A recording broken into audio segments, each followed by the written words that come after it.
शहर में गणतंत्र दिवस के अवसर पर पुलिस हेडक्वार्टर प्रतापनगर में ध्वजारोहण समारोह आयोजित किया गया।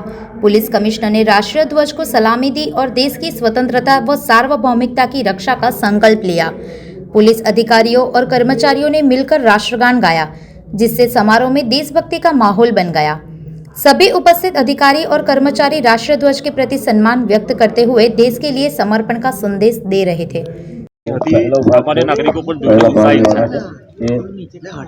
77th रिपब्लिक ડેના શુભ પ્રસંગે यहाँ ઉપસ્થિત તમામને અને વડોદરા શહેરવાસીઓને શહેર પોલીસ તરફથી ખૂબ ખૂબ શુભકામનાઓ। આપણા ગણતંત્ર દિવસ અને સૌને રાષ્ટ્રના પ્રતિ સમર્પિત થઈને કામ કરવા માટે પ્રેરિત કરે છે। વર્ષ 2025 દરમિયાન વડોદરા શહેર પોલીસ તરફથી ગુનેખોરી અટકાવવા, શોધવા અને કાયદો અને વ્યવસ્થા જાળવવાની દિશામાં ખૂબ પ્રયાસો કરવામાં આવી છે। કેટલાક પ્રકારના ગુનાઓ શોધવામાં અને સફળતાપૂર્વક પ્રોસિક્યુશન કરવામાં આપણે જે શહેરજનોના સાથ સહકારથી શક્ય બન્યું છે તે માટે આપણે ગર્વ છે। અને સાથે સાથે વર્ષ 2026માં ગુનાખોરી અટકાવવાની દિશામાં, શોધખોળની દિશામાં, માર્ગ સુરક્ષા,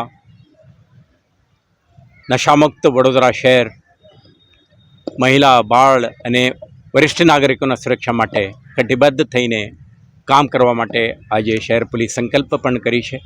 મને વિશ્વાસ છે આવતા દિવસોમાં વડોદરા શહેરના નાગરિકોના સાથ સહકારથી અને અન્ય વિભાગો સાથેના સંકલનથી અને નોન ગવર્મેન્ટલ ઓર્ગેનાઇઝેશન્સના પાર્ટનરશિપથી હું વધુ મહેનત કરીને વડોદરા શહેરને એક સંસ્કાર નગરી, સમૃદ્ધ નગરી અને સુરક્ષિત નગરી બનાવવાની દિશામાં પ્રયત્નશીલ રહીશું। આભાર। Thank you.